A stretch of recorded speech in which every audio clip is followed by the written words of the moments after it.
Well, she was a beautiful, vivacious, energetic 18-year-old. So much to look forward to as a senior in high school. But on the night of November 29th, 2014, that all changed when Jackie Faircloth was hit by a car during a visit to FSU to see her brother. She barely survived. She suffered a traumatic brain injury. The driver, right here, fled the scene that night. He was arrested days later, eventually serving 2.5 years in prison for the hit and run. Well, now he is out on probation. The tragedy shows how life can just change in an instant. And now, for the first time since the accident, her family is sharing their story with us.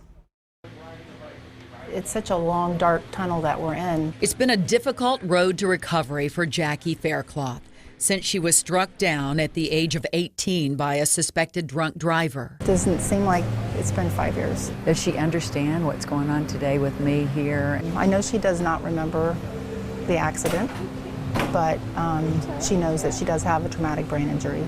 She eats. She has a feeding tube. She can't eat. She can't talk. Can she swallow? She can swallow. That again is a muscle, and if you don't work that all the time, you don't swallow very well. So sometimes I have to suction out her mouth. The only way Kathy can communicate with Jackie now is a simple yes-no movement of the arm and a letter board. It's very slow, and you have to take one letter at a time. And she spelled out, took about an hour, but she spelled out everything is so hard. Now, do they give you any prognosis?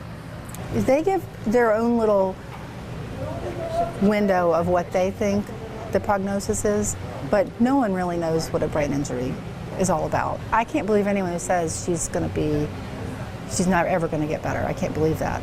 No. Because I've already seen improvements from last year to this year. And Kathy says what keeps her going is love and hope. I have to continually think that there's always hope, because if there's not hope, then you couldn't do this every day. And there are days you don't have a lot of hope, and you just have to know that there's going to be another tomorrow.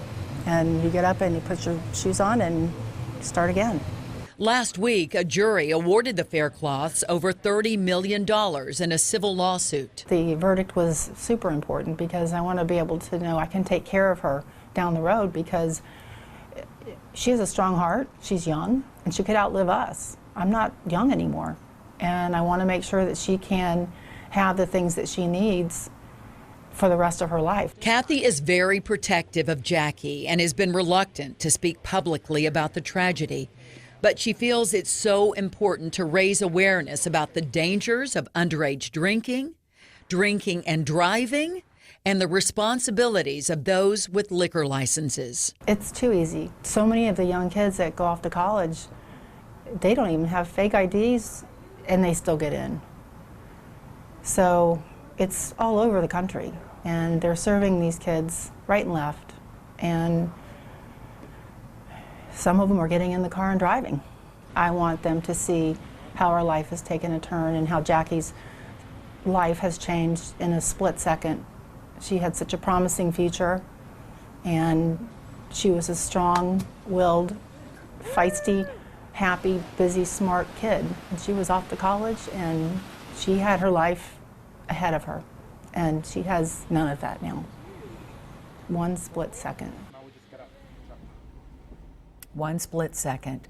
The guilty parties in this civil suit are both the bar that 18-year-old Jackie was in that night and the bar that the underage driver was leaving when he hit Jackie.